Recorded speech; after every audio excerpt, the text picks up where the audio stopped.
Hello.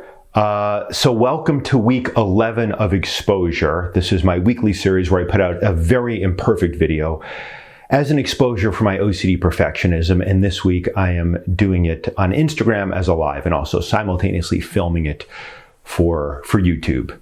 But as mentioned, I've covered up my screen so I can't see myself. I can't see who's watching. However, at the conclusion of this, I will remove the parking ticket blocking my screen. So if there are questions, comments, irate complaints, people mocking my cold sore, whatever it is, I will see those at the end and I will address those. Customer satisfaction is our number one aim here at adamstrauss.com. I do own that URL. I rarely maintain it. Okay. So yeah, if you haven't seen this before, I talk about my life for the last week. And my life for the last week has been extraordinarily good, and this is bad. This is a problem. It's a problem at two levels, I think. First of all, it's a problem for this series, because of course, so I am doing this primarily for myself as a way to get freedom. My OCD is dramatically better, but perfectionism still limits my creative output significantly. And surprisingly, I think for a lot of people, I've been able to get a big handle of this. On stage, it's not so much of a problem. On stage, I'm able to find freedom. On stage, in some ways, feels less scary than doing something like this, because on stage, there's at least the perception of, I feel like I can control the experience as it unfolds on stage. The audience is there with me. I can sense their energy. I can hear where they're laughing, where they're not laughing. I can adjust. Whereas this, I don't have the comfort of knowing how people are responding. Though I suppose if I remove the parking ticket, I can get some sense of that. But anyway, so the point is this video and this video series is primarily for myself to get more freedom by putting out stuff, just putting it out there, regardless of how much it sucks. And kind of like a comedian, Richard Pryor, who I think certainly in my book is the greatest comedian of all time. He bombed more than almost anyone. He would go on stage at the Comedy Store and bomb literally 9 times out of 10. But that gave him tremendous freedom. He was willing to do that, so that 10th time was transcendent. So, and this is my 11th one, so maybe this one will be transcendent. So far, probably not. So yes, I am doing this primarily for myself, but of course, a part of me, a not insignificant part of me, wants people to like this and validate this. So the fact that things are going so well in my life right now is problematic, because this is likely not going to be as engaging as past episodes where I was in the midst of intense emotional and or interpersonal struggles. Drama is, it comes from drama. It comes from friction. It comes from conflict. And my life is quite blissful right now, quite peaceful right now. So that's one problem, is it's probably going to rob my art, my creativity of some of its fuel. But that's not the main problem. The main problem for me psychologically is, of course, when things are perfect, and they're as close to perfect as they've ever been in my life before, inevitably what comes up for me is a fear of loss, a fear of change. I don't want anything to change. I want things to stay exactly the way they are. And I think what makes this fear particularly acute is a big part of my joy, my bliss, is contingent on that most uncertain of things in the universe, another human being, my partner, Anna. Things are just, perfect. Perfect. In last week's episode, I kept using the word perfect and berating myself for repeating that word, but that's the only word I can come up with. Really. I have no complaints about this relationship. I have no complaints about this person. Things just get deeper and deeper and more expansive, and I learn more about her and myself. This is what I've wanted for so long, and I have it. And there is I think he's a playwright, I can't remember who it is, someone famous, has this great quote someone shared with me recently after hearing me talk about this stuff on stage. And the quote is, there are 2 tragedies in life. This is my paraphrase. There are 2 tragedies in life. One is to not get your heart's desire, and the other is to get your heart's desire. But I am here to tell you that at least from this vantage point, the second is not a tragedy. I'm getting exactly what I wanted in perhaps the most important domain of life, I would say for most people, which is relationships. And it is better than my expectations. And I had many, many years to formulate and perfect my imaginary fantasy, my expectations, because I had many, many years of being effectively alone. I say effectively alone because I was often I wasn't celibate. I had relationships with varying degrees of significance, but none terribly significant, and most quite inconsequential. Most would fall into the sort of friends with benefits categories. I have a whole stand-up, but I'm not going to do it. That whole term, though, I do believe friends with benefits is a misnomer, because friendship is what's missing from those relationships, right? If you think of friendship as a enjoyment of each other's company for its own sake, that's what those relationships don't have. It's all about the benefits. And those relationships, really what they served, on one hand, they served to sort of blunt some of the most intense pangs of loneliness I felt, because I wasn't entirely alone. But ultimately, I feel they actually intensified the loneliness, because having these insignificant relationships highlighted the lack of what I really wanted, which was a deep connection, to be in love, to be loved, and to love. And I have that now, and it doesn't feel like a tragedy. And it doesn't even feel scary most of the time. The relationship feels quite stable at this point. We've been together for a year and a half, though certainly that year and a half, there have been a lot of ups and downs. But, my mind goes to, let me put it this way. I just ordered some mace for her, some pepper spray. I worry about something happening to her. And I think that's telling, because in the past, I've worried about her dumping me. And I have no worry about that now. But yeah, we're never guarded against loss, of course. And that whole thing of, you should be able to be happy on your own, fuck off. That is bullshit. Not that you shouldn't be... I don't think having a desperate need driving you into a relationship is maybe the optimal way to go about it. But as I say that, there was a sense of need that drove me into this relationship. It was driving me towards relationships, while at the same time, as I discovered on a mushroom trip a year and a half ago, there was a deep part of me that very much did not want a relationship, very much did not want the vulnerability. Because of course, when you open your heart, that's when you can be hurt. For the 20 or 19 years prior to this relationship, I'd never fully opened my heart to a woman, and I'd never been deeply hurt. And now I can be deeply hurt in a way that I can't even comprehend, because I've never been in love like this before. The closest I have been was, now it's been 21 years ago. And when that relationship ended, I developed I was looking to reach for my water and I don't have it. Okay. I developed severe obsessive compulsive disorder. It came in the aftermath of that heartbreak. So on this mushroom trip a year and a half ago, I realized the most obvious thing, that the reason I hadn't had the relationship I wanted for so many years was because a big part of me didn't really want it. A big part of me didn't really want that vulnerability. And 4 days later, I first connected with my partner, Anna.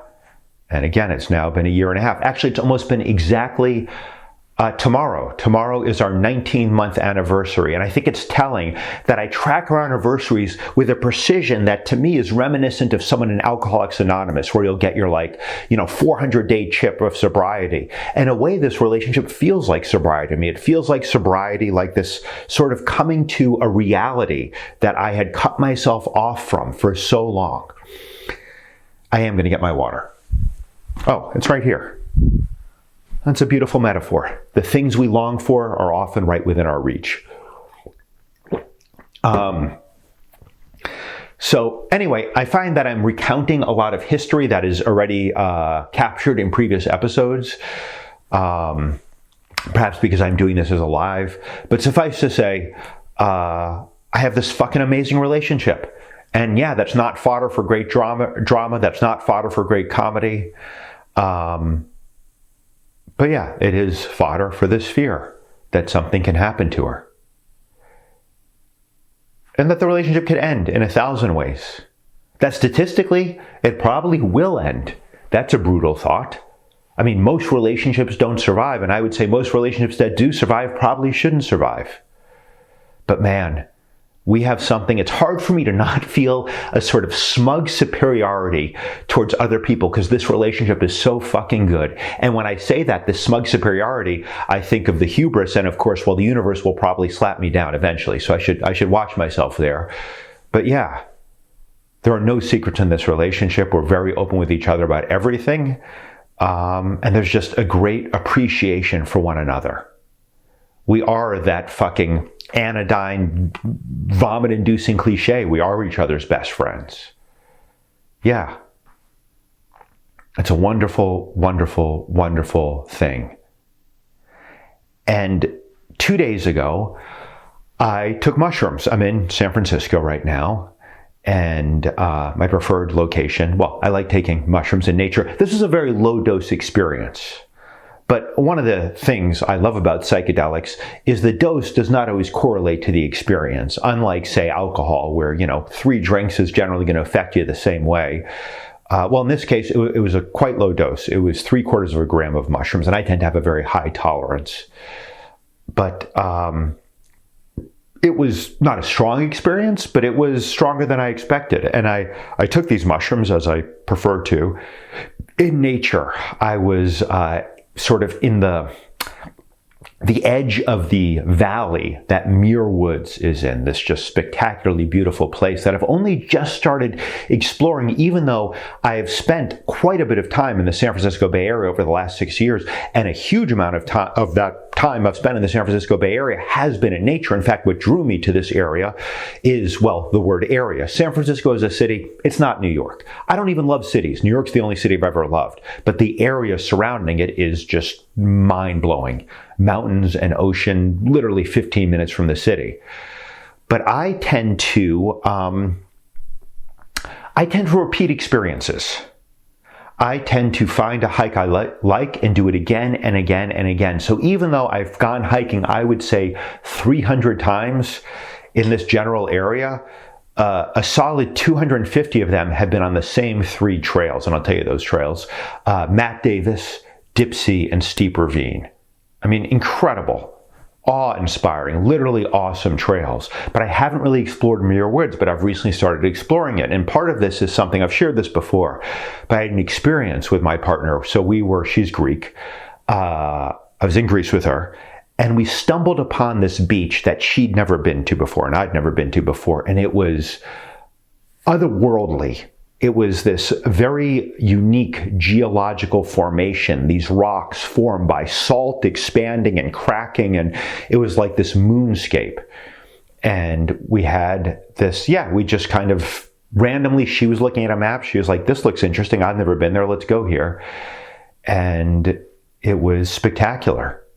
And we had this just perfect day there, snorkeling, hanging out on the beach, wandering around, almost no one around. And for me, I was like, okay, this is great, but now that we know about it, let's make it even better. Let's go back and let's make it the perfect experience. Let's take the exact right amount of low-dose mushrooms. Let's pick the perfect day where there's not too much wind and it's sunny. And so I kind of strategized to make the experience perfect, and I did it. I'm good at this. I'm good at dialing in all the variables. I dialed in all the variables, even though it caused a fair amount of anxiety, figuring out the optimal, ways to tweak all these knobs, but I got it right. We picked the perfect day, the perfect dose of mushrooms, but the experience was not nearly as good. And at the end of the day, I was like, yeah, this was fine, but why wasn't it as good as last time? And she looked at me like I'm an idiot, which I think was warranted in this case. And she said, because we planned this time. It's never as good when it's not spontaneous. And this had never occurred to me before. And I have another video about this. I don't want to be too redundant, but I realized in that moment that what I want is an oxymoron. What I want is predictable adventures. I want things to unfold magically and unpredictably, but yet exactly according to my expectations.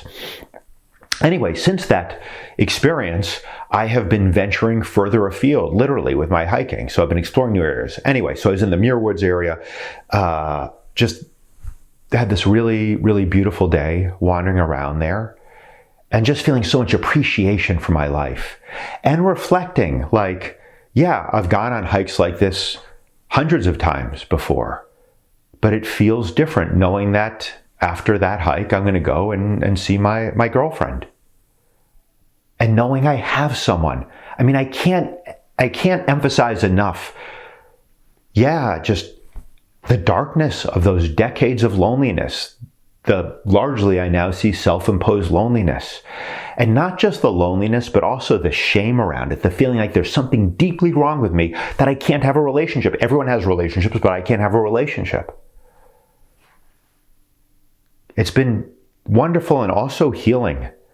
My OCD has gotten steadily better over, I'd say now 15 years since I first really began working with psychedelics and other modalities for OCD recovery, but it has accelerated dramatically in the last year and a half. And a lot of that is due to the relationship, and part of it is due to practical things.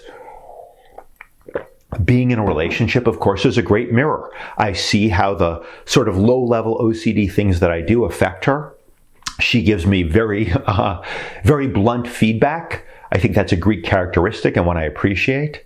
And of course, I have an incentive to get better. I don't want to just get better for myself. I want to get better for her. Partially because I know the OCD can threaten the relationship.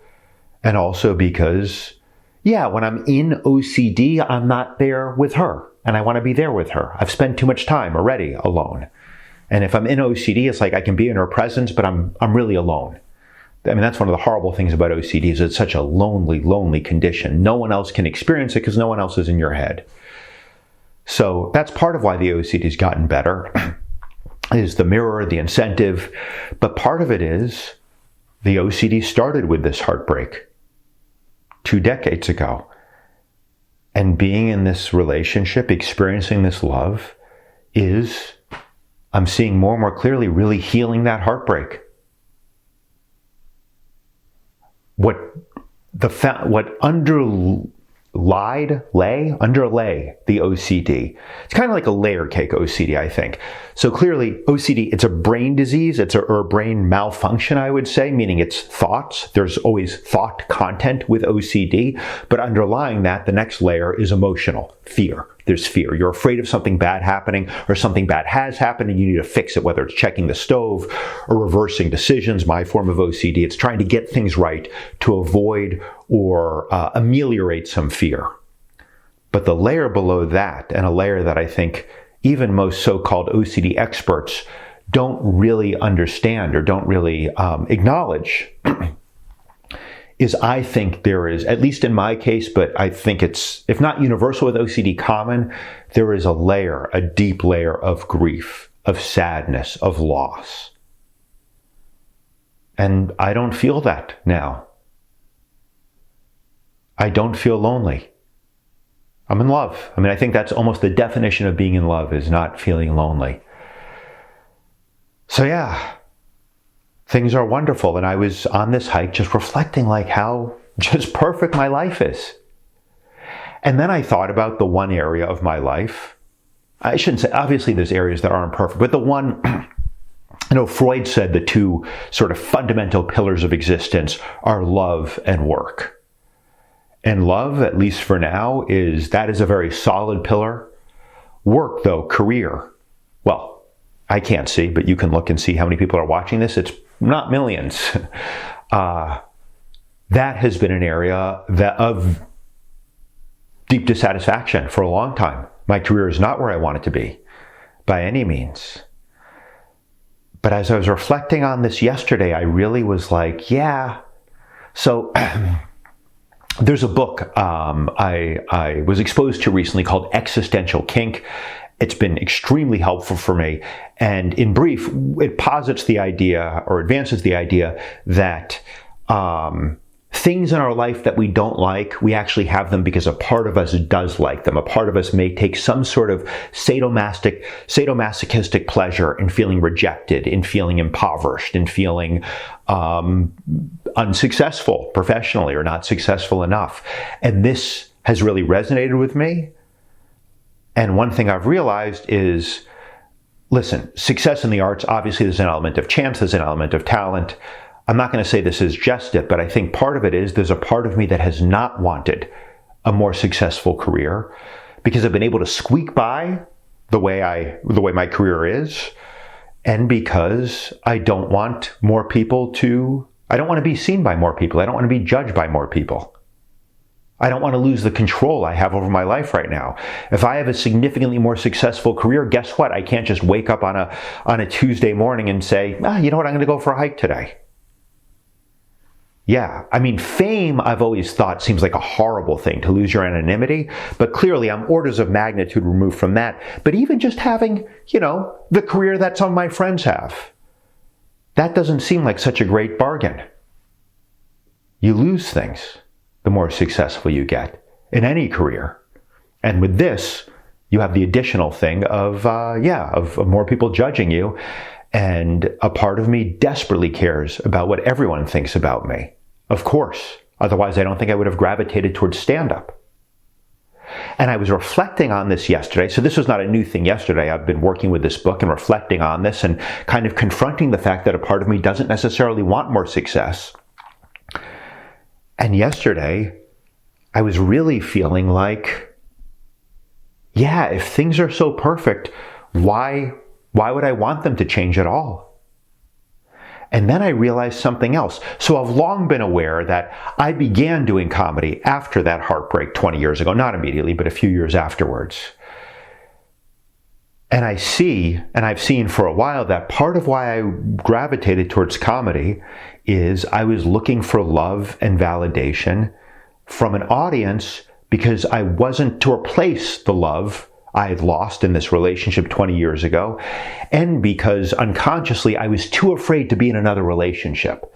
When you tell people you're a comedian, often they say that's brave, and there is a certain bravery to it, but I think, at least for me at that point, it was much less scary getting on stage in front of a room of strangers than being in an intimate relationship with another human. Because I've bombed, it's not fun, but you get over it in a few hours, a day at worst. Heartbreak, again, the heartbreak I experienced 20 years ago, that's what led to my OCD. So stand-up for me, in some sense, was a bid to get love and get connection without the deep vulnerability of an intimate relationship. And of course it was doomed to failure. Because even when I did get that love and validation, and the longer I did stand-up, the more love and validation I got in the form of laughter, laughter is not the same as deep love from another human. For one thing, it's very contingent, and it feels contingent. And increasingly, the longer I did stand-up, I'd have these experiences where I'll dispense with false modesty, I would crush it. I would have a great set. I would get off stage, the laughter dies down, I walk into the green room, and I'd feel just this deep, deep loneliness wash over me. Because, the audience laughed, but they don't love me for me. They love me for what I'm giving them. I imagine it's a little bit similar to what, very conventionally attractive women have to deal with, which is like, does he like me for me or for my looks? But in stand-up, you don't have to wonder. No, they like you because you're making them laugh. It's, as I've said on stage, it's actually in some ways very akin to prostitution. And in fact, when you laugh, it releases dopamine, the same neurotransmitter that's released when you have an orgasm. So I'm getting the audience off. They don't love me for me. And one adaptation I've come up with to try to get around this is being increasingly vulnerable on stage and, frankly, getting fewer laughs, trading laughs for vulnerability in comedy clubs. But that still hasn't given me what I really want, because what I really wanted was a deep love with another person. And what hit me yesterday is, now that I have that, I feel like my incentive for, especially stand-up, because it does feel so transactional with, hey, I make you laugh, you give me these good feelings by laughing. But live performance in general, and social media, and this,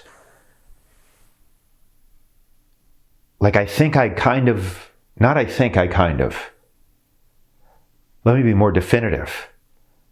From this relationship, I am getting the thing that I hoped performance would give me, but that, of course, it never could give me.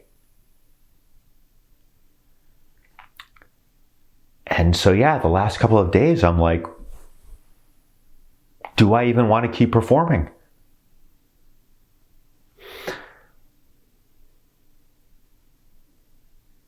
And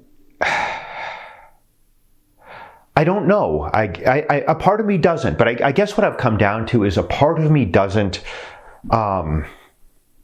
Well, a part of me doesn't, because even after many, many years and many, many performances, I don't feel consciously nervous when I get on stage, and I don't feel consciously nervous now. But yeah, there's a part of me that's like, it's just easier. There is a fear. There absolutely is a fear, especially if you're being very present and very vulnerable. Of course, there's a fear there.